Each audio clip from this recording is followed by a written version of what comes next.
Hey everyone, welcome to Filmme Talk. I'm Eliana Melendez, and I'm joined here today by my lovely co-host, Miss Josie Melendez. And today we are going to be talking about Jordan Peele's latest flick and his third feature-length film, Nope, starring Keke Palmer, Daniel Kaluuya, Steven Yeun, and Brandon Perea? No. Perea.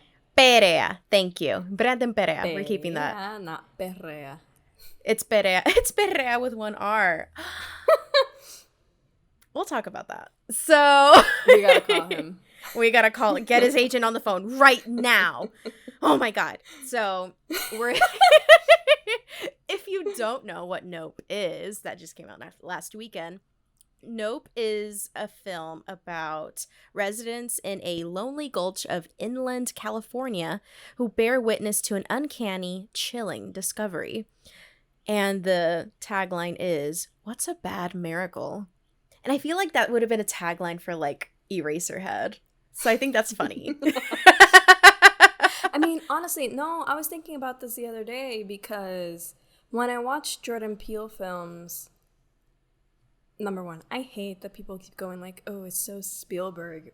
It's Jordan Peele. Exactly. Why do we have to bring in a white director into it? But getting into the aspect more of style, David Lynch is David Lynch, but Jordan Peele is up there. Oh yeah, he might fight us on that, especially what happened the other day on Twitter. It's not to disrespect the greats, but gotta give credit where credit is due. And the other day I was thinking like, wow, Nope kind of reminded me of Eraserhead. Not for real, and I'm not just joking about it right now. No, not in the sense that it was similar in storytelling or anything, but I like how Jordan Peele is able, we're already getting into the review. I like how Jordan Peele Hi, if you didn't know. to give you something, and you just have to figure it out. That's something they do really great. And, like, it makes sense once you, like, eventually, I don't know, I'm still figuring out David Lynch. Jordan Peele is easier for me to digest. Yeah, it's more like, modern. You watch them and they just show you something that at first glance you're gonna be like, what? And I think that's what happens so much with people with his films. Some people just don't get it, but you just like he's gonna make you think. You have to think. Yeah, and this is something that I have been talking about, and by talking about I mean texting you about, because what else am I gonna do?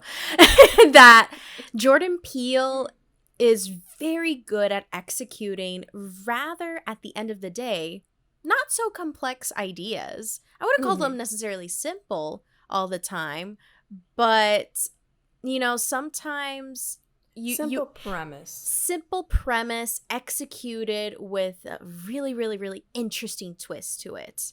And they can be larger than life because, exactly. I mean, us doppelgangers, Get Out, meeting the in-laws, and Invasion of the Body Snatchers mixed in somehow. Yeah. And then with this one, it's Close Encounters and aliens and it's that vibe. It's like when you explain it, it sounds simple, but then when you watch them, they like open your eyes to something like totally bigger than what you would have expected. Yeah, because, and again, we're going to use a lot of really stupid puns. There's layers to his films, and Nope is no less. It's no less layered. It's not his most complex film by any means. Yeah, there you go. So, I feel like Us is more horror, and it's a little bit more intense. Petrified. I haven't seen Us since I saw it in the theater, and it's not because I didn't love it. That's but a it very good scares disclaimer. Me shitless. That's a very good disclaimer. We like Us. I love Us. I remember once, I've seen it, I think 3 times. I love Us too. I love Us too. follow us at Filmme Talk on Twitter. Yeah. No, but I've seen Us around 3 times. I saw it in a theater. Then I remember once it was playing on HBO Max, and I was like, heck yeah, let's watch it. And no, on HBO, not HBO Max. HBO Max was. I was about to be like, I know what I'm doing this weekend. No, it was on HBO, and I just remember it started playing, and I was like, yes. And I just get sucked in so easily into that film. It doesn't scare me as much as this one did. The first 2, I'm just gonna, like, go for it. You mentioned Jordan Peele, and I'm like, yeah, just switching lanes to so many different thoughts. But I appreciate him because he's the one that's been getting me into horror. Once I saw Get Out, I was like, okay, this is a world this is a place I can dip my toe in. It's gateway horror, for sure. I can go for a little swim because I grew up with Twilight Zone. I grew up with the Twilight Zone reruns. My mom raised me with those. And this is a man that literally rebooted Twilight Zone. So in Jordan Peele, we trust. Honestly. So he makes the sort of horror that I like. So Get Out is something I can definitely rewatch. Us is something I can definitely rewatch. Now, Nope, I would love to see it again, but I'm scared. It scared me. It scared you more than me, but at the same time, it's like, I don't know. I think Us just sent me into like such an existential spiral. That Nope was like child's play in comparison. I was like, I was still, very tense. I found Nope to be more suspense and thriller rather than horror, as opposed to Us. And again, none of these movies depend exclusively on jump scares, but when the jump scares are presented, they are earned. They're so well earned. Because he uses the cheap thrills so deliciously. He's good at making them stylish. Because he doesn't rely on them. Exactly. They're like a little decoration.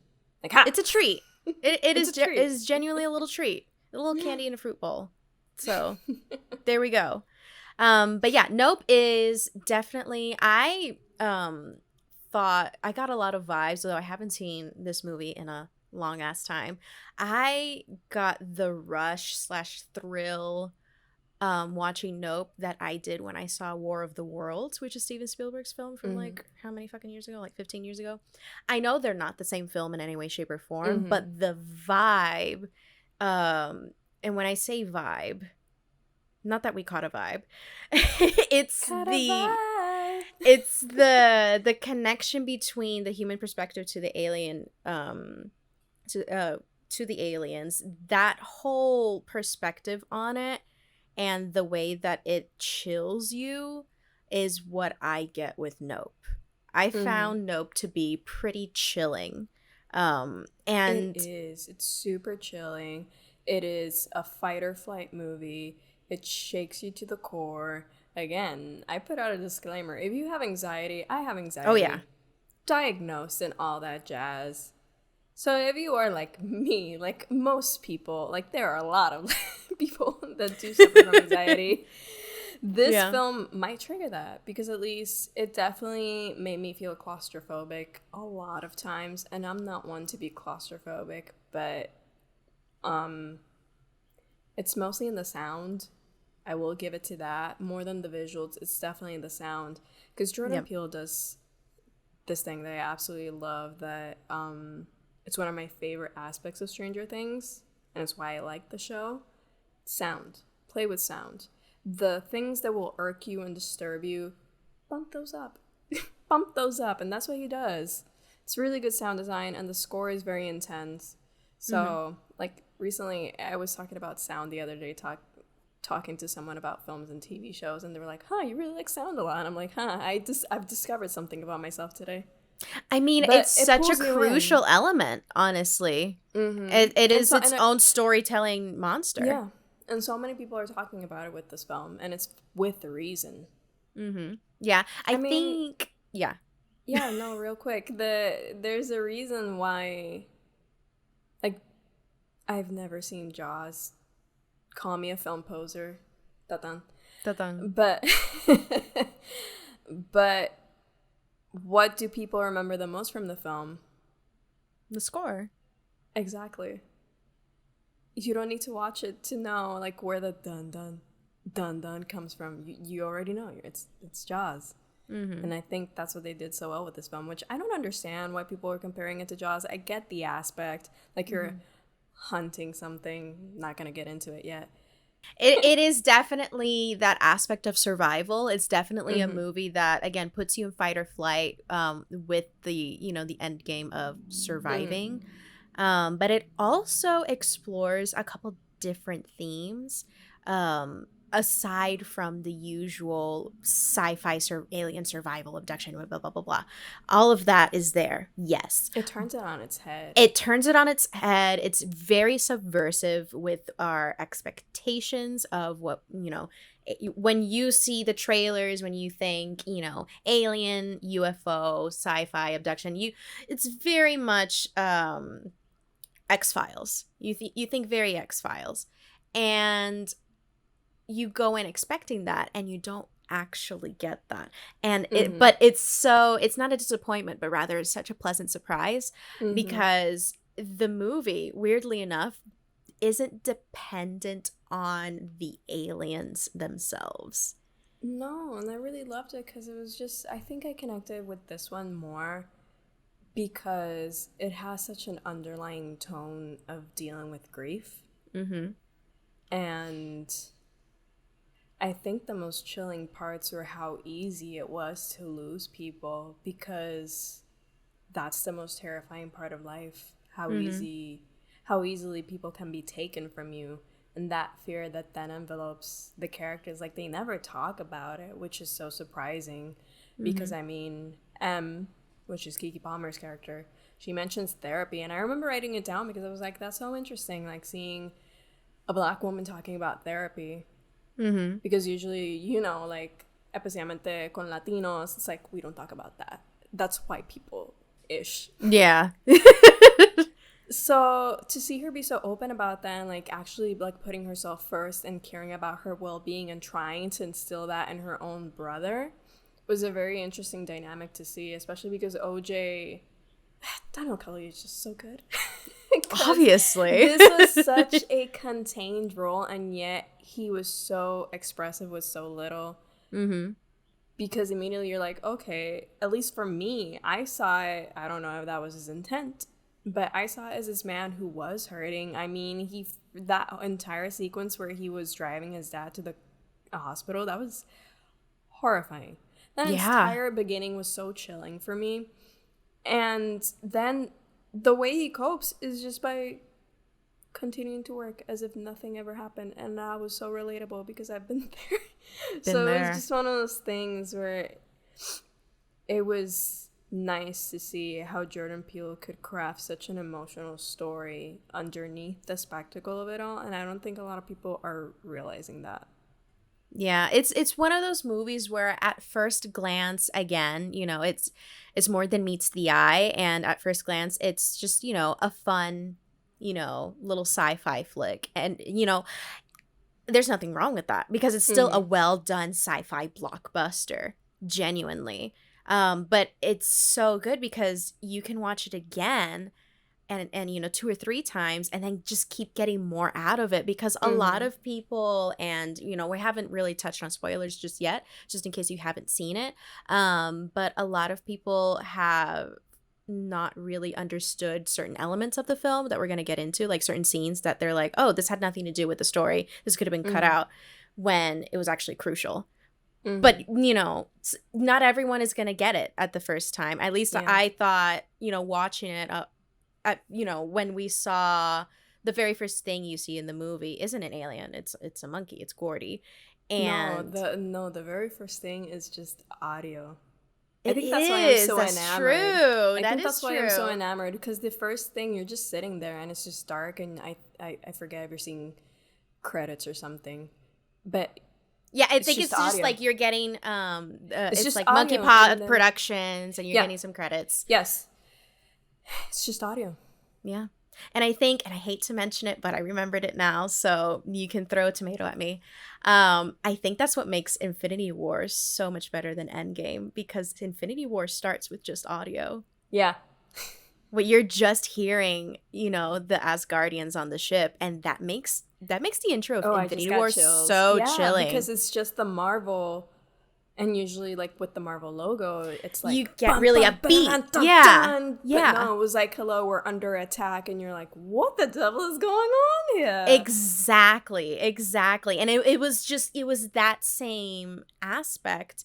That same feeling when we start Nope. And this isn't really a huge spoiler, but it is one of those things that Nope really just kind of hits it right out the gate to really chill you and just really just kind of draw you in with curiosity. No, I was watching it. Yeah, it was just one of those things where, like, the curiosity and everything, it was just seeing someone that genuinely knows how to craft horror.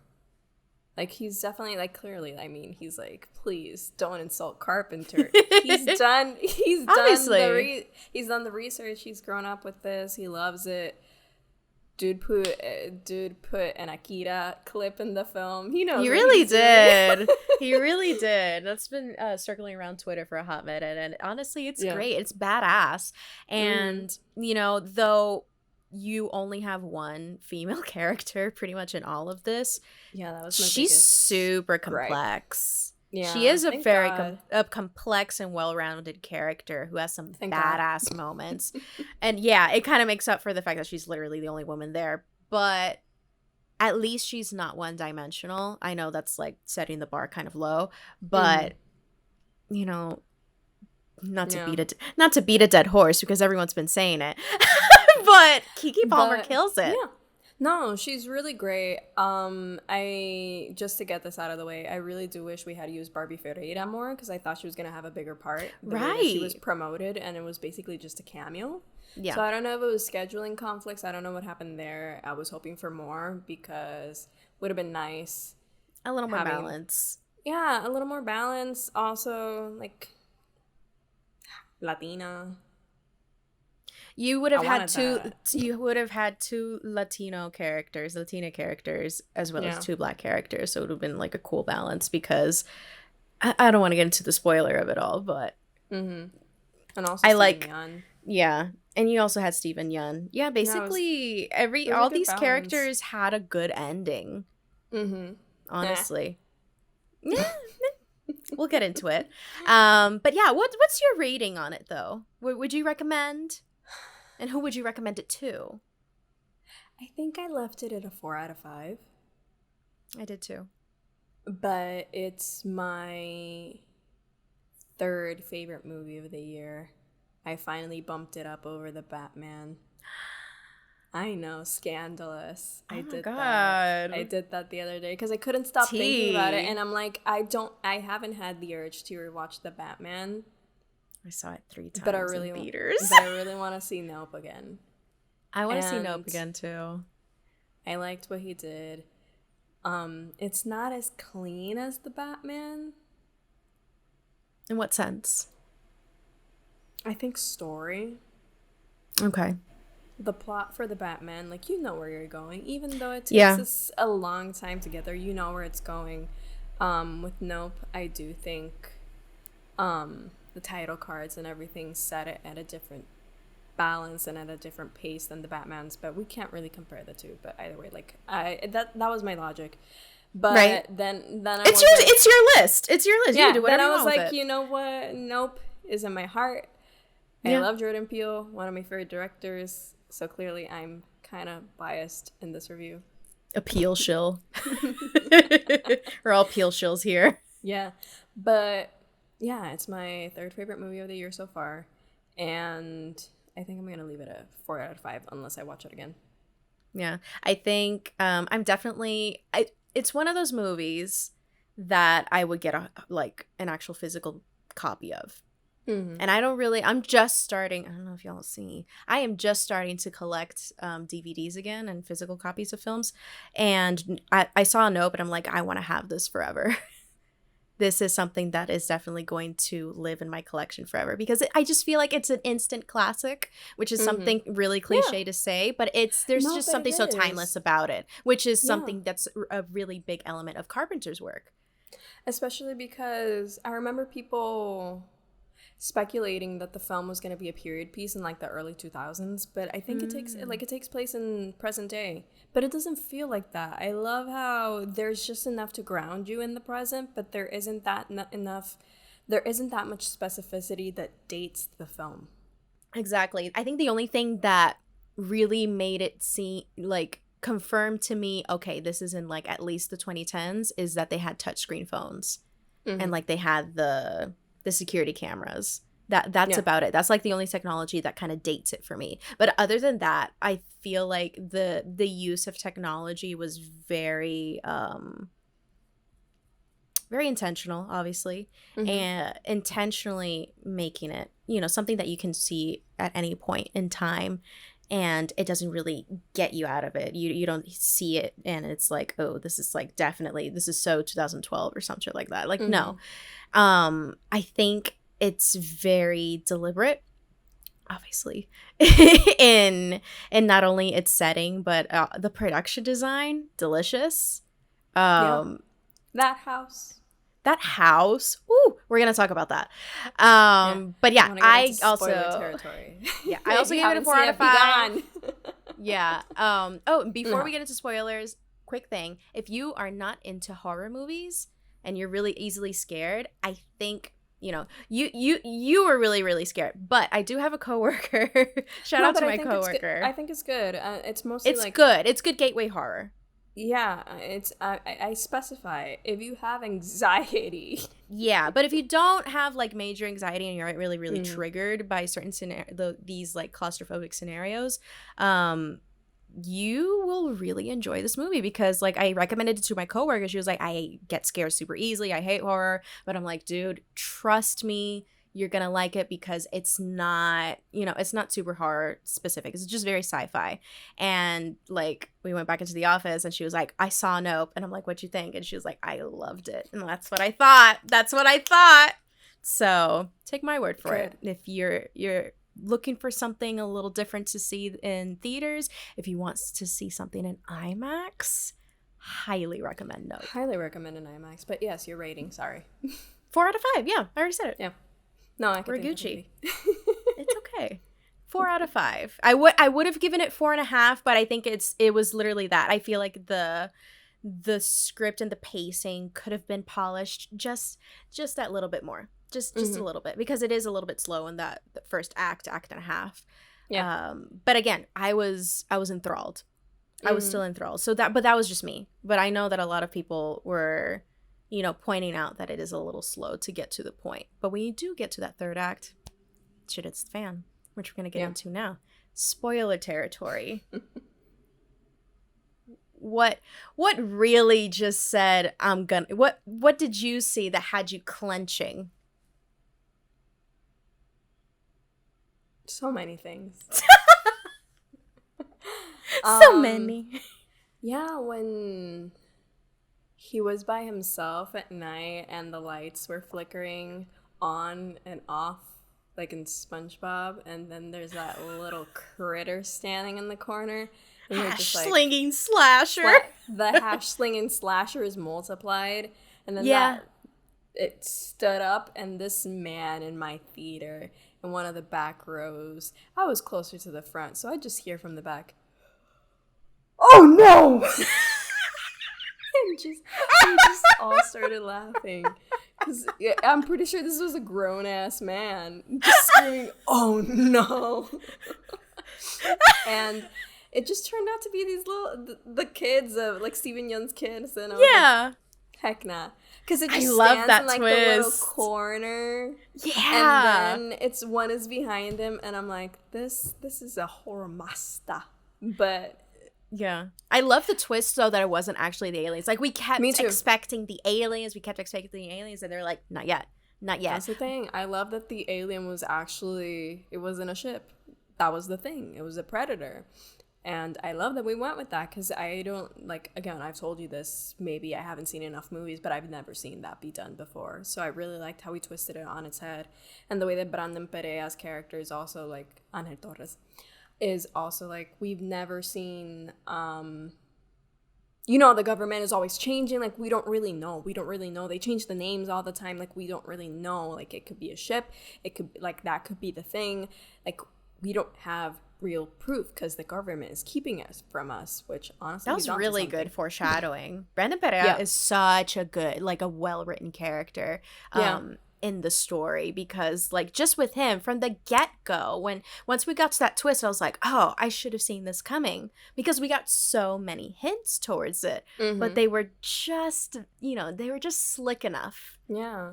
But also, real quick before gonna segue into something, another thing that I think one of the ones that really did it for me was, of course, that scene where we get to see everyone be digested from the inside, which we've never seen that before, or at least I haven't. Right.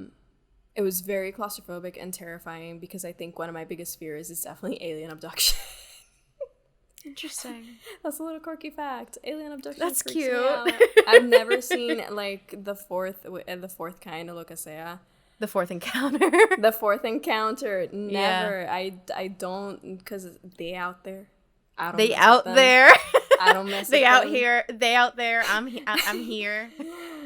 So yes, that freaks me out. And seeing it, I was like, it was like Jordan Peele took out one of my biggest fears from my head and was like, ha! He vected me. He really did. So bad. I was just sitting there like, I need to get out of this theater. So that was somebody play Bad Bunny. Oh my god. Yo perroso. But I think that was the scariest moment for me, because also then you could hear the screams of all these people, and that's why in my reaction I mentioned Annihilation, because that's the most terrifying moment of Annihilation, when the bear is screaming and it's just a combination of all the voices of all the people it's consumed. Yeah.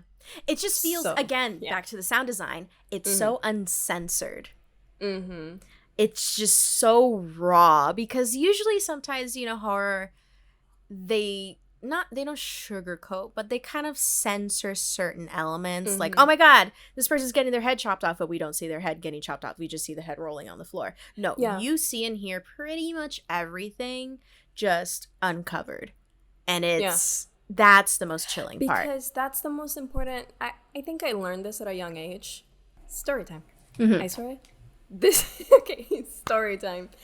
I swear this has a point. So when I was in 8th grade, my friends bought tickets for a movie, and I didn't know what we were watching until after they bought the tickets. We were walking into the theater, and I couldn't leave anymore. And basically, it was the 2010, 2019, like the most recent Nightmare on Elm Street remake. So like 2013-ish? No, because I was in 8th grade. So like 2009 or 2010. Okay, right. Around that time. So yeah, Nightmare on Elm Street. That was my first horror movie that I ever saw in a theater. Wow. Yeah. And you know what I learned? You said go big or go home. Nah, I was scared. I couldn't sleep for so long. I think that's why it's taken me so long to get into horror. Because I just felt betrayed, and I learned not to trust anybody that day. Because they took you to Nightmare on Elm Street without your consent. Yeah. But at least when I was watching this season of Stranger Things, I was like, I got that reference. Yeah. Yes, ma'am. But anyways, I learned that day that if you cover your ears, it's more effective than just covering your eyes. Because horror relies so much on sound. Yep. Yeah. So I do both. Secret. Nah, no, I wore my hoodie backwards, so I put my hood over my head. I was a veteran. I was like, you ain't scaring me today. Wow. I would wear my hoodie backwards so I could put the hood over my face like a weirdo. And I had a friend that did the same thing, because we started doing the same thing, but she would wear headphones, and she was like, yeah, because the scariest part is the sound, especially if you're in a theater. That's why I don't like watching horror in a movie theater. I've slowly started getting into it a little bit more, because of course the sound, it's enhanced. You can hear like if a bone crunches, like the blood, everything. It's when we saw Titan. Yeah. Yeah. Oh my god. That was an incredible. You really did. You really did. You missed entire scenes. So yes, we could do an entire, like, I could go on about horror, freaking sound and horror, especially because it's so important. If you fail at making your sound stand out in a horror film, you have failed as a horror filmmaker. Yeah. So I think that was the best part of here, especially in that scene, and that's why it got so much to me. But going into the segue I foreshadowed earlier, speaking of foreshadowing, one thing that we talked about was how you mentioned that people say Gordy's home makes no sense and it shouldn't be in there, but it actually foreshadows the entire dynamic that they have later on with the alien. Yep. Right from the get-go, yeah. Because not only is it foreshadowing the dynamic with the alien, it's foreshadowing Steven Yeun's character and how he's reacting and how different people, different characters react to, you know, the fact that they are dealing with this large-size predator. And not only are they dealing... What? Did you see the what someone pointed out today? What? If you look at his character poster, his hat... Oh, yeah! The hat looks like the fucking alien! That shit is so good. That's... delicious. Yummers. Yummers. I love that. I love nums for us, David. Yes. Yeah, so Steven Yeun's like hat itself is, even the poster is fucking foreshadowing the movie. Like, it's the teasing. It's the teasing that Jordan Peele gets so well is what really just kind of brings me in. Like, I was just, you know, my eyes lit up telling my boyfriend the spoiler for the movie because I was like, do you want to know what it's about? You don't want to know the twist? And he was like, absolutely, because I'm not going to watch it, because he is one of those people, and I quote, who does not pay money to get scared. He's an accountant. So so I told him, and he was like, your eyes just lit up talking about this, because it's just, I think it's so fucking cool. No, it's fascinating. I mean, I think that's why I also bumped it up above the Batman. Because it makes me feel like a kid again. It makes me be fascinated. That's why we love Everything Ever All at Once. If you don't like Everything Ever All at Once, I do not trust you. Watch it again. I rewatched it the other night. Just a mess. An absolute mess. I was like, I can't watch this. I can't watch this shit. And I loved it. But it's just, it's one of those movies, like, I'm so glad we've been getting these movies this year, because it just makes you believe again in film and in the magic of filmmaking. And it's that originality that we've all been craving. And it bothers me when people, like, shut it down, because it's like, you're complaining the entire time that Marvel is taking over the movie industry. But then when you get an actual, like, good, independent, original idea, you're like, eh. You're like, it's not different enough. Mother. And again, that brings us into, I don't think this was Jordan Peele's intent. I'm pretty sure this is just maybe us reading into it. But it's important to talk about because it surrounds the film in itself, and it also surrounds the characters within the film. And it's how we really place BIPOC creatives, writers, directors, people below the line at a higher standard. Yeah. And I think that's one of the biggest things that happens in the film, because, I mean, Steven Yeun's character was the only person of color on that sitcom. Yeah, Gordy's home. Yeah, and then he, like, actually had to continue to prove himself in his life. Yeah, and he didn't even end up having, like, a big, successful career. He just ended up, you know, buying a ranch and making a little amusement park out of it. Which, you know, nothing wrong with that. He's making an honest living. But, you know, it's that. It's the way that most of the people, pretty much all the characters in this film, one way or another, were sacrificing themselves and their well-being for the sake of, like, financial stability and success. You know, especially in the state of our current state of capitalism. Yeah, it's just a film that tackles capitalism and how it's really taking a root of evil into our desire to be financially successful over just personal survival and well-being. And then it's also trying, forgetting the word, dismantle this idea of toxic commercialism, which I also liked. And It's just such a dynamic film. Again, there are so many layers.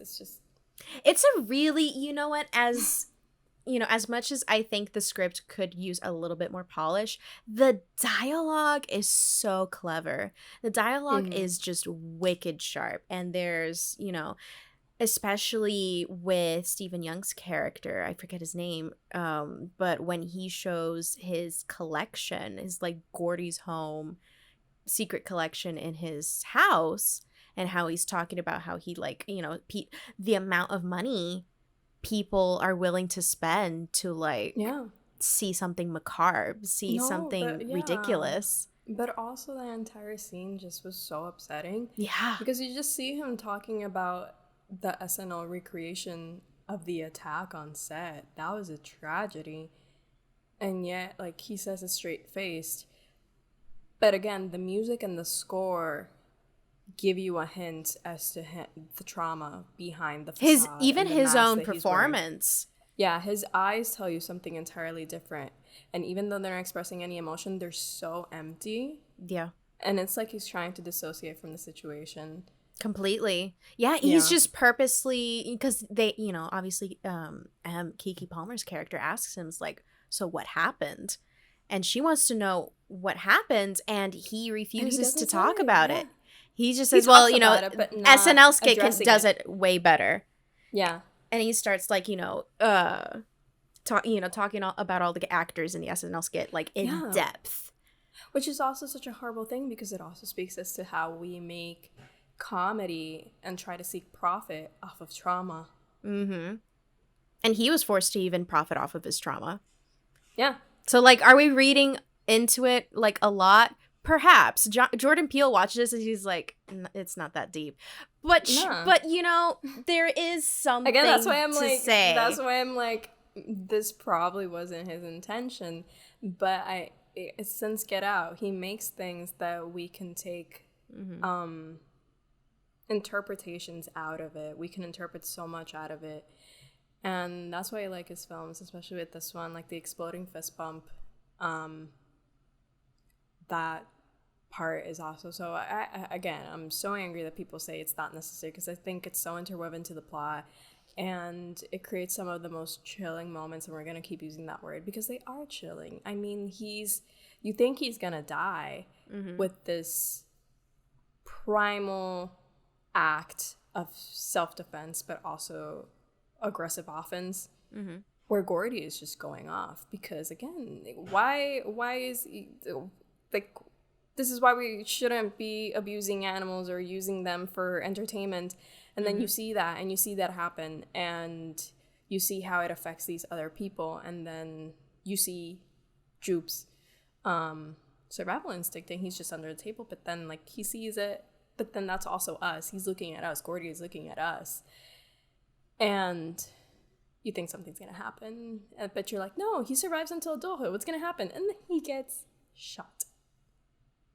That is horrifying. Yeah, just right there. Again, it's honestly the scariest scene isn't even with the alien.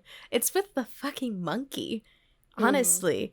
And I think that says a lot about the film, because, again, it is an alien blockbuster, but it is an alien blockbuster where the huge point isn't necessarily the alien. You can still get scared even from, like, the simplest of things. It's a monkey that just went apeshit on set. Yeah, because it's just a film that's like, be careful what you wish for. Is there such a thing as a bad miracle? But it's also about these two siblings. Exactly. Coping with loss and with each other, because you can tell that they don't have the best relationship. And M is unreliable. OJ is just trying to continue their father's legacy and just get the work done and just trying to get through the day. And then you just see them come together, and the fact that one of them is willing to sacrifice themselves for them. Like, at the end, did you think he was really alive? I think he's alive. Okay, me too. I thought so. I like how vague it was with the smoke. I love that they made Daniel Kaluuya had like his Clint Eastwood moment with the music and everything. Even my dad was just like, "Oh yeah, he's Clint Eastwood right now." Like, hell yeah, he is. Look at that's a cowboy. That is a badass right there. But also giving him his little love, his little stardust, his little stardust. Starling Charlie Perea. Cox. No, Brandon Perea. I really yes. You got it. Yeah. Brandon Perea was so good. I'm so glad. I mentioned this in the Cinemania World review that I remember when they announced the casting for a Latino actor for this film. And I remember sending it to a friend of mine and I was like, you have to audition. But it just got me excited because it was like a Latino character in a Peele flick. Yeah. I'm buzzing. I'm a little bee. And then he didn't fucking die. Let's talk about it. Let's talk about it. We had all of these wonderful BIPOC characters, and they don't die. You get where I'm going with this. Exactly. I'm so glad, because that guy, I love how he made them smart and resourceful. Mm-hmm. And I mean, the people that died or were seriously injured were all white, except for the Steven girl Yeun. The girl on the sitcom, the dude that played the dad was also hit by the monkey. Yeah. Yeah, pretty much everybody on that the set. cinematographer. And then all the people surrounding Steven Yeun. My theory with him is that he was trying to profit off of white consumption, which is not a bad thing. Get money from them. But I think he was still living in that white space and that white mentality that he never really removed himself from it. Yeah, he was the only person of color on that set. It was also all he knew if he was in that environment since, such a young age. Mm-hmm. So it's really interesting to see how that ultimately, though it was his survival mechanism, ultimately his downfall, which is also his relationship with the predator because, Gordy was actually nice and spared Steven Yeun's character, Jupe. Mm-hmm. And that's kind of what sets up Jupe's perspective when he encounters another predator. He's like, okay, I'm going to get into an agreement, a contract with the predator and try to quote unquote tame it for the next 6 months and profit off of that, just like they did with Gordy. But I'm not going to abuse, in his head, I'm not going to abuse Gordy, but you have to be very careful. Because even, the slightest thing, if you don't ring the dinner bell at the right time, it's still a predator. And it's still in its nature to attack, consume. You are just a source of food. Yeah, so I think that's the only logic I can find for his character. Maybe if you have any suggestions as to why he was the only person of color that died, throw them our way. But are we reading too much into it? Maybe. But that's the fun of it. Films are made to be analyzed. Anyways, nothing is made in a what's that saying? There's a saying. I don't know. I forgot. Anyways, you're the one with the degree. Exactly. I learned this in my bachelor's, and nothing is made in a that everyone, every artist is influenced by the times that they live in. Right. And there is always going to be something to take out of it, even though maybe blue doesn't actually represent the tumultuous past the characters had in when they were 8. But we're gonna read into it. That might not be the That's the fun of it. Yeah. So back to Brandon Perea, I like that he survived. I really liked how he realized, okay, it doesn't consume anything that is harmful. It's like any animal, it's gonna upchuck it. Yeah, exactly. You're not gonna eat freaking un imperdible. Yeah. So he was like, let me put all this barbed wire around me. Quick thinking. Motherfucker. I love that scene. Because I didn't want him to die. I was like, he didn't want to die either. No, exactly. I'm like, number one, Brandon Perea, you are an attractive lad, and also Latino. I didn't want him to die. Yeah. I got very protective. Yeah. No, but I love that not only did he not die, we had all of these, again, like you said, Jordan Peele made these characters smart. They made them at the very least resourceful because, hello. You're so used to seeing like these stupid white people in horror films just like basically throw themselves in danger after certain points, and here you get you have logical, reasonable characters in dangerous situations, and it doesn't take away the fun of it at all. In fact, it brings in a good bit of comedy. It makes it more relatable, because when you're watching a horror film, you're like surviving there with them. You're screaming at the screen, going like, oh my god, just pick up the weapon from the floor or run. Do not even try. You know, because you put yourself in their shoes. Like if I were, if I had an alien being above my vehicle and all I had to do was sit there and not look at it, guess what the fuck I'm gonna do? I'm gonna sit there and not look at it. Yeah, and getting into that, I loved how they incorporated the title. I mean, with that kind of title, it had to be used that way, and I'm so glad he did. It wasn't cringe. It was funny. No, it was perfect. It was brought up appropriately. It was great. The freaking alien got so mad at him and threw the little carousel horse against the windshield. But yes, I really liked the scene overnight. I think that was one of the most chilling moments as well, especially when Brandon, like, Angel and Em were inside the house. And OJ was in the car like, nope, and he just stayed there. Yep. So, yeah, survival instinct at a 10. Yeah. No, and let's talk about that scene though. Let's talk about the visual of basically this huge alien. Like, they just figured out it's a predator. It's not a ship. It is the animal. It is the alien, and it's eating people. Let's talk about how it just regurgitated blood and everything that it couldn't digest over the house. The visual of just blood dripping down the windows and that shot of the house just covered in blood. Tell me that wasn't something straight out of The Shining. No, and the worst part was when you're in the perspective of inside the vehicle with OJ and you see the rain moving, and then the rain stops, and then he like looks up and it's like, nope. Absolutely not. That was those moments that felt eternal. Like, it was just seconds of watching the rain move, because of course there's something moving overhead. There's something suddenly covering you. The rain is gone. Where'd it go? Like, it was just seconds, and yet it felt like years. Exactly. It's that the scenes that are shot with little to no dialogue just speak 1,000 words. They're just so well crafted, because you are right there with the character. You are in their shoes from the get-go, and you are discovering and figuring it out as they are. And that's what makes it so tense, because it's like you're right there in the car with him. It's like you are trying to survive the situation with him.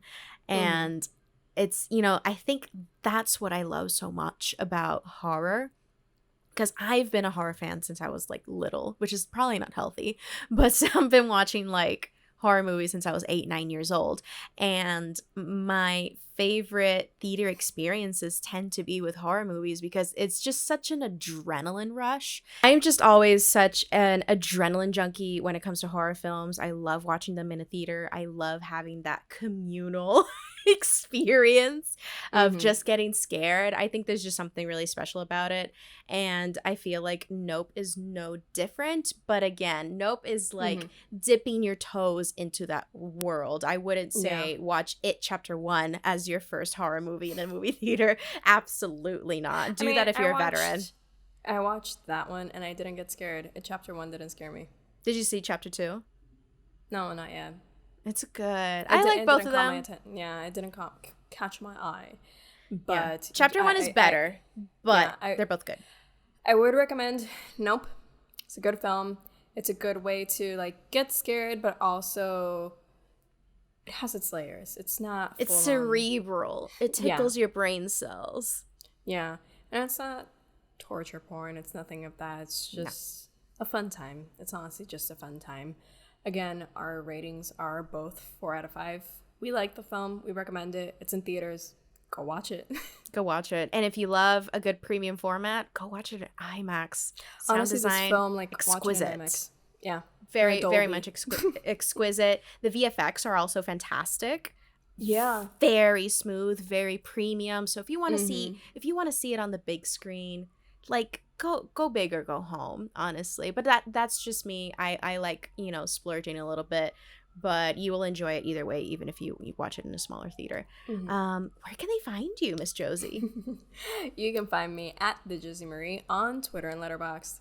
And you can find me at Captain Melendez on Twitter and Letterboxd as well. And you can follow us at Filmme Talk on Twitter and subscribe to us here on our YouTube channel. We upload episodes, reviews, and podcast episodes almost every week right now.